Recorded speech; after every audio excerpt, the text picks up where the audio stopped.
Good morning, good afternoon, good evening, wherever you're watching this video from. Are you ready? Are you sitting comfortably? Have you got your cup of tea? Well, let's start. And here's the video that I promised you was coming out. I hope you enjoy. But you've got to watch it all to understand the story, okay? Don't know how long it's going to be. I may have to do it in two parts because I can waffle and it may go on too long. If it is two parts, I'll tell you at the end of this one, but I'm going to try and get it in one part. Try and stop waffling and use good editing. Enjoy. And welcome to the channel, everyone. Welcome to the new subscribers and those ones that have stuck by me. Really appreciate it.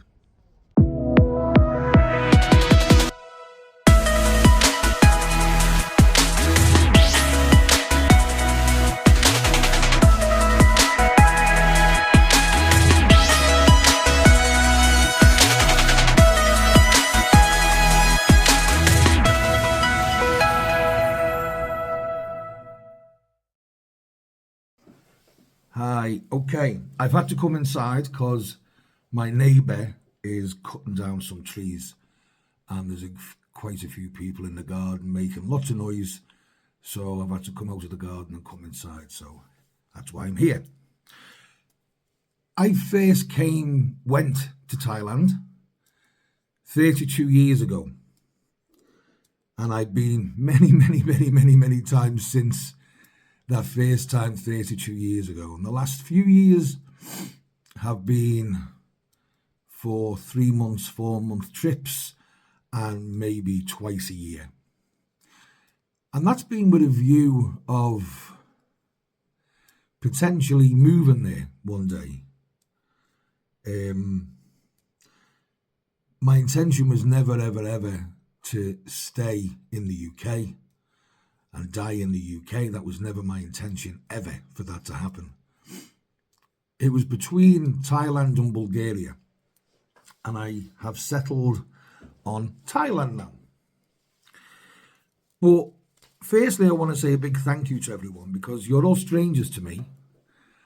You don't know me. I know a few people, 1 or 2 I know, 3 or 4 maybe, but the rest, you're all strangers, and a big thank you for taking time out of your day to actually watch this old arsehole do a video. I really do appreciate it. So cheers. Thanks, guys. What do I want to talk about? I think it's only fair. When I started this channel, I did say that I'm going to be open and honest. And if 100 and however many people now, as I say, are taking time to watch me, I think it's only right that I share a little bit of who I am, or should I say who I was, because part of this video is to say I'm unsure who I am right now, and been unsure for a few years of who I am and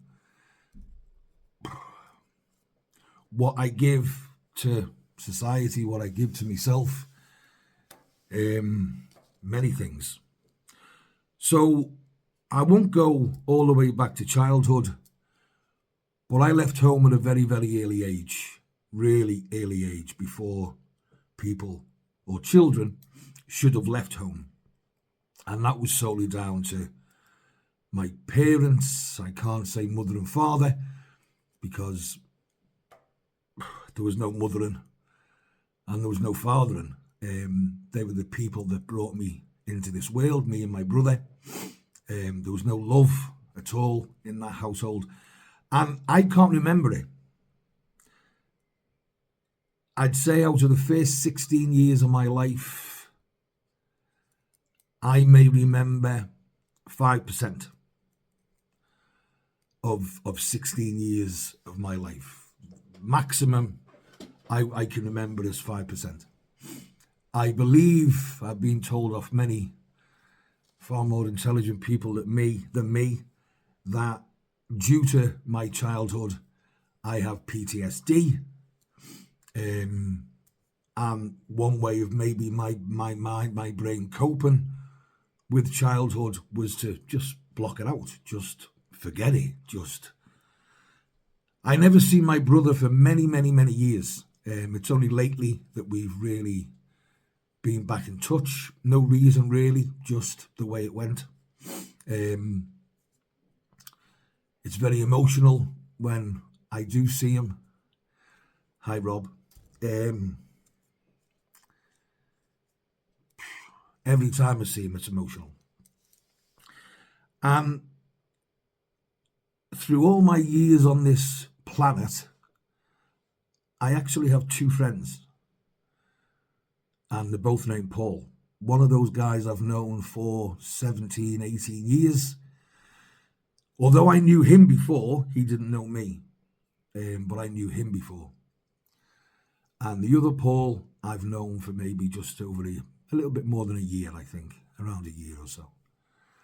And two people that helped me in different ways. And Paul number one, the 17, 18-year-old Paul, who I've known for that time, has really helped me through some bad shit, if I'm honest, and his wife, and his family, if I'm honest, and his family. So, obviously, with leaving school so early, or so young, should I say, and leaving home so young, I had to do whatever I had to do to survive and to live. And in the 80s and things, it wasn't easy in Liverpool. Thatcher seen to that, laying all the dockers off, all the miners, all those type of works, and it was hard. Liverpool was hard, and I had to do whatever I had to do. So, what do they know what to do? Well, I thought I knew how to fight. Crazy when I think back. So I started working the doors in Liverpool city centre and the outskirts at a very young age, really young age. And obviously had to do what I had to do because I had to eat. And I didn't have a qualification. So forth and so forth. I'm going to fast forward 10 years, maybe more. So at the age of 31, 1989 it was, and some of you guys might remember this, in 1989, government introduced a new programme for unemployed people.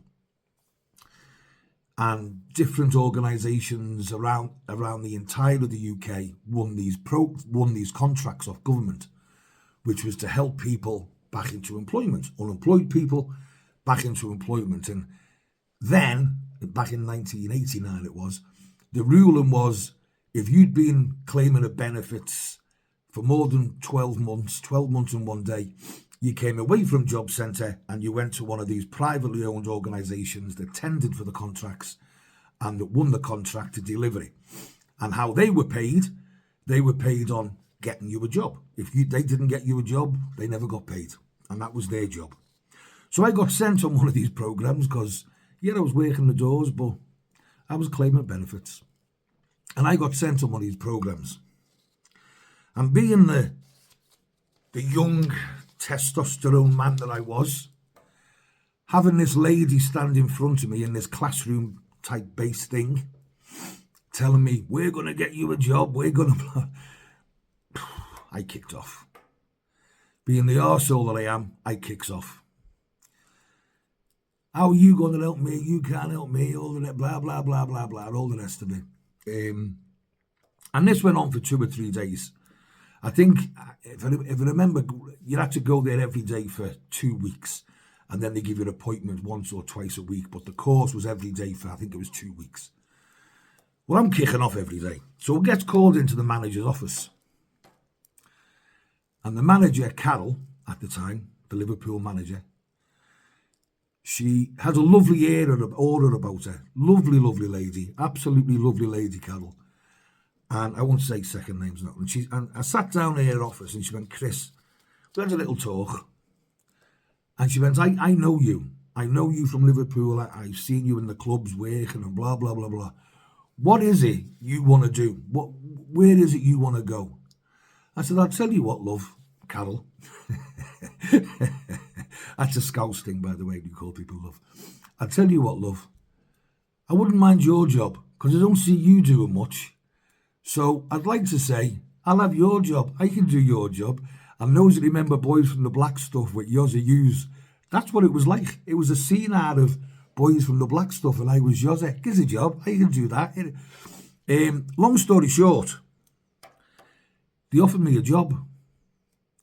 And he said, we think you'd be a great trainer to deliver these 2-week courses. So we'd like to offer you a job as a trainer to deliver these 2-week courses to these unemployed people, who I was one who was kicking off left, right and centre. And we'll put you through your qualifications and your D31, 32, 33, blah, blah, blah. So I did. I'd done it. Do you know what? I'd done it. 11 years, I think it was, working on doors, maybe 12, 13 years actually. Working on doors, doing whatever I had to do to survive. And then here I am, working in an office at 30, 31 years of age. Never seen a computer, never used a computer, didn't know what I was doing. So when I got this job, everyone goes into work at 9 o'clock. I was in there at 7 o'clock. Everybody finished at 5 o'clock. I finished at 9, 10 o'clock at night. Because I'm sitting there learning how to use a computer, typing away with one finger and understanding how to use Word, Excel, PowerPoint, actually send email. Because I'd never seen one, and I'm 30, 31 years of age at 1989. Never seen a computer. So I'm learning all this, and it was really hard. It was really hard to get that into my head, to get working 11, 12 years on a door, maybe a bit more, to them working in an office environment with people who I had nothing in common with. Absolutely nothing in common with. And felt inferior. Felt really inferior and felt totally out of place. Let's fast forward a year and a half. I'd had 2 or 3 different positions in that year and a half. Within the Liverpool office. And I'd done really well. And I mean really, really, really well. So they promoted me again to kind of the manager's job, Carol, but on a different side, but the same level as Carol. So I did get a job a year and a half later, but not exactly a job, but the same level. And then I think it was maybe a year after that, we also had this company had the most contracts around the UK, and South Yorkshire, which was Doncaster, Sheffield, all that area, they were the worst performing area in the UK. They were the bottom of the table, they were last. So they said to me, look what you've done here in Liverpool. We'd like to give you the big job of South Yorkshire, not just Liverpool, but South Yorkshire, a whole region, and turn it around. And this is what we'll pay you, and this is what we're going to give you, and you'll go and live in a hotel. We'll put you up in the Holiday Inn for a year.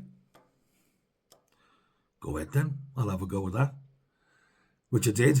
Long story short, 6 months later, up until the end of that, well, a year and a half. So from 6 months to a year and a half, it went from the worst performing in the UK to the best performing throughout the UK. And then I just moved on and progressed and moved up the ladder. Don't ask me why. Is this Scouse without a qualification?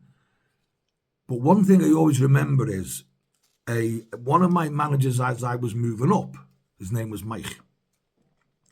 He said to me, look, Chris, if you want to progress into this sector, you're going to have to lose your Scouse accent. You can't be saying chicken and chips and you know what? He was so right, which is wrong. Wrong, don't agree with it, but he was right. I moved up to positions where then I was on six-figure salaries a year. Really, really high salaries, six figures and more, bonuses of six figures as well as salary. And I had government coming to me asking me how my organisations are achieving and outperforming anybody else in the UK, so forth and so forth. I was writing white papers, green papers for government. I was advising on certain unemployment, on apprenticeships, on training, direct to government. I was at Christmas Eve in Tony Blair and Sherry Blair's house on Christmas Eve. I was mingling with presidents from around the world.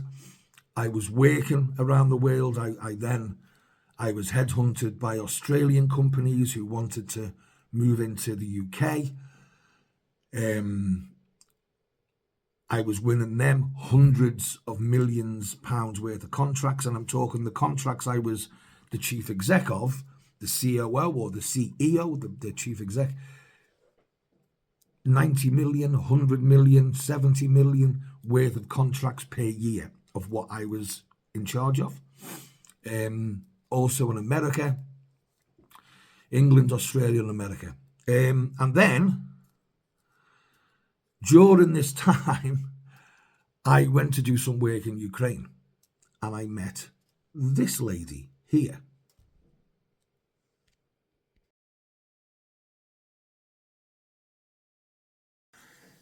Fell in love with this lady in Ukraine. And it's worthwhile saying that throughout all of this career, on the inside, I was really scared. I was frightened because I'm still this idiot from Liverpool without a qualification, managing for all these years, multi millions pounds worth of contracts, responsible for people's jobs, responsible for thousands of people's jobs, their mortgages, their rent, their bills, their family, all responsible to me, that if these contracts didn't perform, they wouldn't have a job. And that really got to me, and because I actually do care about people, and that got me. And the pressure, obviously you don't work 9 to 5, Monday to Friday, with the salaries I was on. It's 24/7, 7 days a week, including Christmas Day. So if I wasn't taking phone calls in from Australia at 3 a.m. in the morning in the UK, there'd be questions asked of why aren't I taking from the owner, why aren't I taking these phone calls? And that just come and came with the jobs, and that's the way it was. But I was still, all the way through this career, although I had a fantastic career and mainly from having fantastic teams of people, they were the ones that did all the hard work. I was just the guy in the orchestra who was conducting them and giving directions to directors of saying, right, now go out to your managers and give this information, and this is what we're going to do, and this is how we're going to do it, and blah, blah, blah. The people that done the hard work were the people in the offices in and around the country.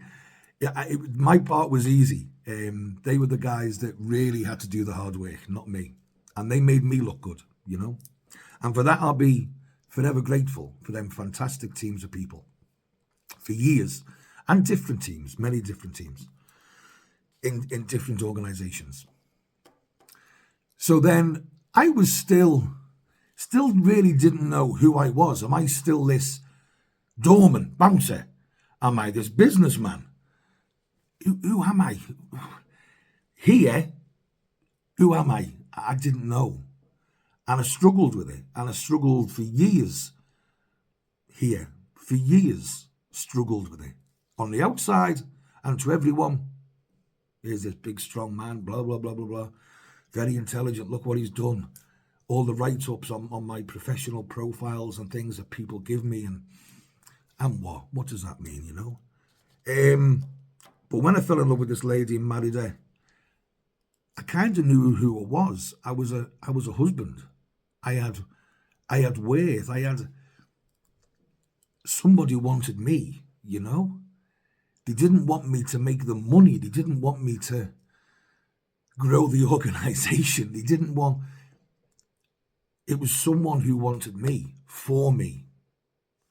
And that was the first time in my life that I'd ever felt this and ever felt love like this. Ever in my life. And she was everything to me. She was absolutely everything to me. But 5 years before I met her, I bought this house here.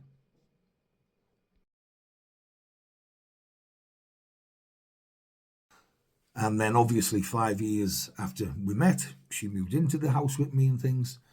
And then we got to year 7. And then the law was, because she was in the UK on a sponsor visa. A marital visa, spouse visa. We got to year 7 and she could then apply legally to do all the British tests and get a British passport. And things changed then. Things just changed. She changed. And I was grasping on for 2.5 years, up to year 9.5. Year 10, I was grasping on, hoping that something will change and it'll get better again and blah, blah, blah. And maybe if I throw money at it, that'll work. Dickhead. Then the Ukraine war happened, and obviously she brought her mother here. I was still working. I'm still working away and things. Came home, there was a brown envelope on the breakfast bar. I'm from an age where brown envelope means it's a bill or a debt. So I said, what's that brown envelope of? Oh, it's off DWP, Department of Works and Pensions, benefits. I said, why are they writing here? Oh, well, because my mum's here from Ukraine, she's entitled to a full British pension. What? You are joking. Never paid a penny into this system, and she can get a full British pension, a state pension, just like a UK person that's paid into the state all their life. Well, that didn't sit well with me, so... And I'd say for 2.5 years prior to this, it wasn't going right. She'd moved into a different bedroom and stuff and blah, blah, blah. Okay, listen, pack your bags and go. You and your mother, you need to go, because that's the straw that broke the camel's back for me. Especially when I said, well, while she's here, I'm paying for her. Like I paid everything for you for the 10 years we've been married. What's she going to do with that, with the money, the benefits money, the pension? Well, she'll save it up and take it back to Ukraine with her. No, off you go. Go. You need to find somewhere to live. So then she found somewhere to live. I don't know how long later. And she said, I don't want nothing off you. Look what you've done for me during the 10 years. I don't want anything. And that soon changed. 3 months later, the solicitors' letters and things started coming, and I had to sell the house you see in the picture of to give her half of that. Although I had the house 5 years before I met her, and it's not about the money. It's not. And she was threatening to go for half of my pensions, half of my bank account, half of this, half of some of the property. I've got a little bit of property as well. Half of the property, and threatening for half of everything. We didn't have any children together, no children. But by English law, and as my solicitors told me, possibly she might get half of everything. So we came to a deal, financial deal, and that was done. But during that time, so this is just over 3 years ago, it broke me.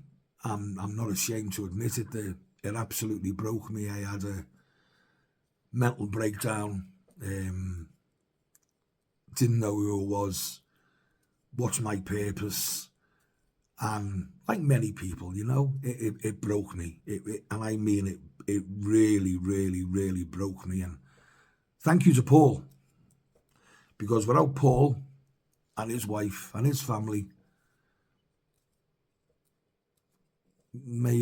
thank you, Paul. Cheers, mate. And you know how much I appreciate you. You know that. And I know he's going to watch this video because he's been on at me to, when are you making it? He doesn't know what's going to be in it. He doesn't know he's going to be in it. But yeah. And I was in a bad way. So for a year, I done absolutely nothing. Couldn't go out the door, didn't want to get washed, and nothing. Just nothing. And then 2 years ago, I couldn't continue just sitting. Oh, sorry, I resigned on my job. They said to me, no, just take a year off. We'll pay you a salary, take a year.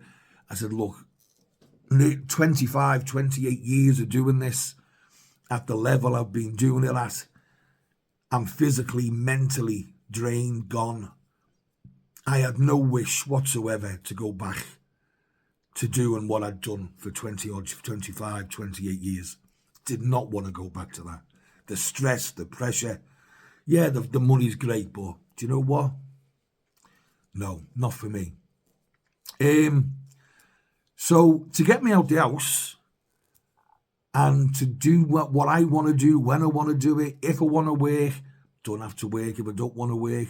If I want to go and meet people and speak to people, I got myself my taxi badge. And I've been working taxis for the last 2 years. Love it. Love it. It gives me good money when I want to go out. I might work 3 or 4 hours a day. That's when I do work. I don't work nights at all. I have a good school contract where I take 2 great kids who've been expelled from mainstream school for being so-called naughty kids and being put in so-called a special school. 2 lovely kids they are. One's 14, one's 15, boy and girl. 2 great kids. And then I do a few hours in between that school run, and that does me. I meet new people. I'm talking away, not sitting in the house lonely. But as a result of all that, and coming back to, I told you I could waffle, coming back to where, what, why, when. I hope I've given you some background into who Chris is, who am I. And another reason for doing this channel was number 2 Paul, my mate number 2 Paul, pushed to help me with my mental health and loneliness. Pushed me to do a YouTube channel. And so I'm going back to Thailand now. And Paul actually took me to the airport. And he's even pushing me in the car at the airport to get this channel done. So a week into my Thailand visit, which was just under 3 months this time, I was there for just under 3 months. A week in, I decided to do it and set this channel up. And do you know what? I love it. And me, what you see is what you get. There's no difference. That's me, you know. Like me, don't like me. Give a good comment, give a bad comment. All comments are good, you know. At least someone's bothered to take the time to watch a video. I respect all the comments. And that's where we are. That's a little bit of who I am. That's where we are today. So what's next? I'm going to have a ciggy and then I'll come back and tell you what's next, okay? Make yourself another cup of tea. Well, I couldn't get a cup of tea because I've got no milk. So I've got a glass of Coke because there's no milk. So what's next? Well, I still don't know who I am. I still feel as if I've got no worth. I've got no belonging, no... What do I do next? I don't want to just go and drive my car for a few hours, come home, sit here, be lonely in the UK, and paying a fortune to do it. And those of you that aren't in the UK anymore, on the 1st of April, our fantastic Labour Party government, with the majority, apart from the first couple of weeks when they got in stopping winter fuel payments for pensioners, on the 1st of April, your TV licence went up, your council tax went up, your car road tax went up, your water went up, your gas, your electric went up. What for? The roads aren't any better. The potholes are worse, but they're raising car tax. I'm not getting any more services from my council tax. So, for what it cost me to live here in the UK, in gas and lecky of of 140, sorry. Gas and lecky of £140 a month. Council tax of £160 a month. Water of £40 a month, let's say. Mobile phone, internet, blah, blah, blah, maybe 120 a month. Just on those few things there, you're looking at 6, 10, 14, 12, 1, 2, 3, 500. You're looking at 500 quid a month just for them. Just for them. And they've gone up. So it'll be a little bit more than that because every one of those, I haven't included TV license or anything like that. So without food, which food prices are ridiculous in the UK. So instead of being here, lonely, not knowing who I am, struggling with mental health, why shouldn't I do that somewhere where I've got a far better way of life? I mean, let's be honest, and I'm going to be dead morbid here, and apologies for it. If I die here today, there's a good possibility it's going to be a few months before anybody even notices. Well, I can be in another country with a better way of living, with not getting ripped in the arsehole by government and taxes and paying for things. The bloody TV license. Why am I paying for a BBC TV license? Why don't they give, which has also gone up on the 1st of April, why don't they give me the option to say, do you want to watch BBC? No, I don't. I'm not interested in EastEnders. Well, okay, we'll turn BBC off. Don't buy the license. But as you know, you haven't got that option. Petrol prices are out. £1.33 a litre of diesel. £1.33 for a litre of diesel. I might as well go and have a better way of living, better class of living, better way of living, cheaper way of living, and maybe find myself, and maybe hopefully be a bit happy than I am here. But I'm not going to be any worse than I am here. And that's the difference. I won't be any worse than I am now. So the plan is, in a few weeks, I'm going to Turkey. Because I have priced it. I priced it last year in Thailand and I priced it this year in Thailand. My top teeth here are on a pallet. My bottom teeth are on my own. My top ones are on a pallet. They came out as a child to do with my father. Some of them came off from him, and the others came out of when I was working the doors. But they're on a pallet, and I'm struggling now. I'm struggling with my teeth. So I'm going to Turkey. I'm not getting this Hollywood smile thing that the... No, I've been met with the dentist in Turkey. I met him here in Liverpool before I went to Thailand in January. I met him in December. I'm going to go there in a few weeks and get my implants done on the top and my crowns done at the bottom. So you can watch me on that journey, and then obviously your implants they've got to wait a minimum of 3 months to put the permanent ones in, because it's got to graft into your bone, and it's cheaper in Turkey than Thailand by a few thousand English pounds, and that's why I'm going to Turkey. So I'm going to go in a few weeks and get that done. Then I think around July I'm coming back to Thailand for 4 weeks.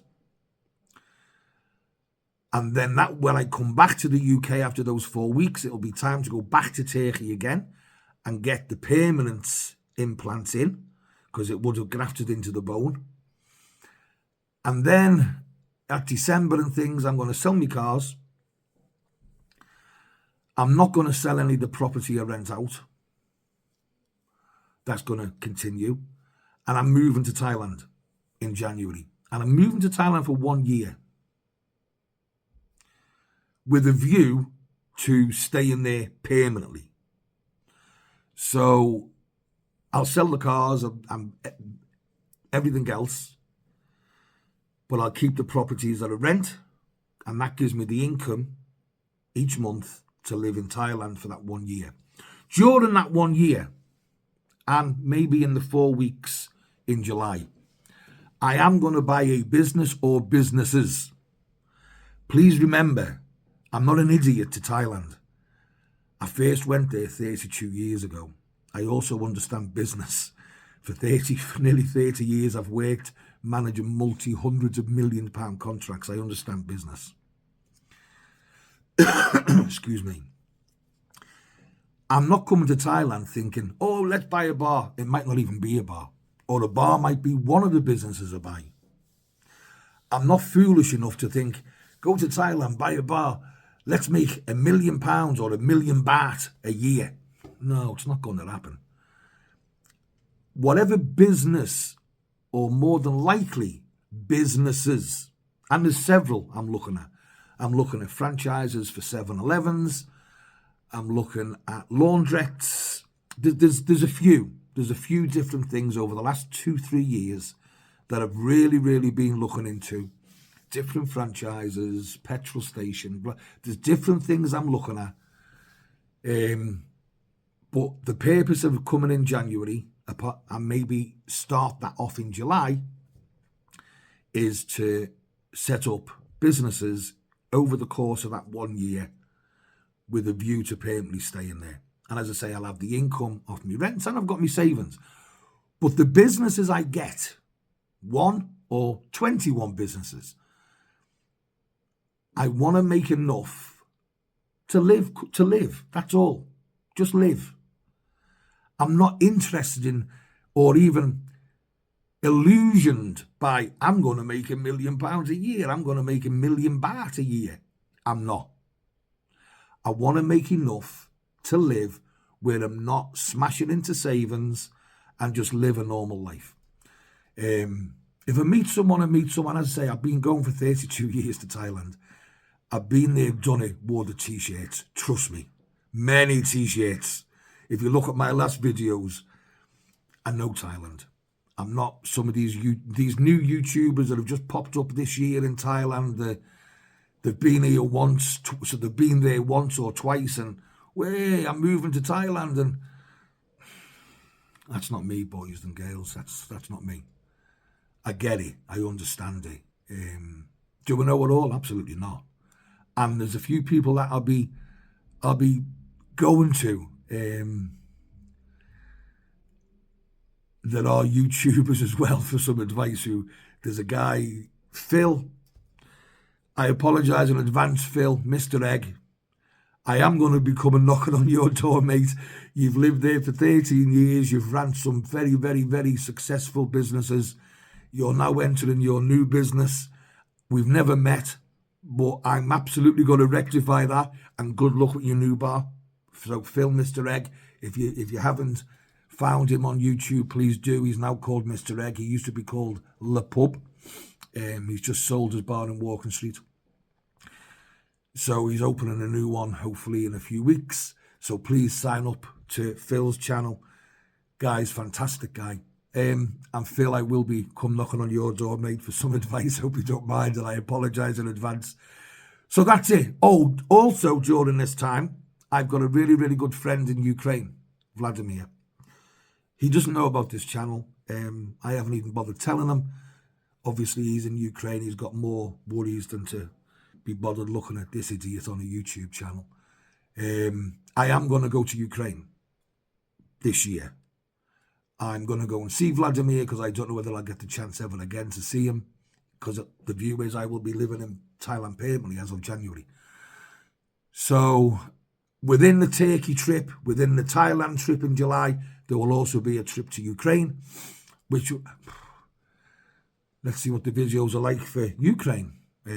If it's still going on by then, Putin may have sorted it out with Trump or whatever. Let's see what happens. But there'll be some good videos coming up, and in between all of that, I'll be doing some vlogs or blogs. Are they called vlogs or blogs? I don't know. I'll be doing some from Liverpool and showing you guys Liverpool and the day in life of this taxi driver's life anyway in Liverpool. And then you've got your Turkey and stuff. So once again, I hope you found this not too boring and give you a little bit of an insight into who I am, because you're taking the time to bother watching me, and I think it's only right that you understand who this idiot is, who you're watching. you know. But I really appreciate it. So big thumbs up from me. Thank you so much, guys, for your comments, for your likes, just for watching the videos. Thank you. I do appreciate it. I really do. And as I say, I'm not doing this video, these YouTubes to finance anything or make money. It's for me. I'm doing this. I enjoy doing it, and I do it for me. And I just hope you enjoy them. And if you don't, tell me, and I'll change it and I'll do something else. Or if you've got something you want to suggest, tell me. If you want to tell me to F off, tell me to F off. I'm a big fella with big shoulders and I can take it, you know. Thank you. I hope you've made it to the end, and I'll see you all soon. Take care, okay? Thank you.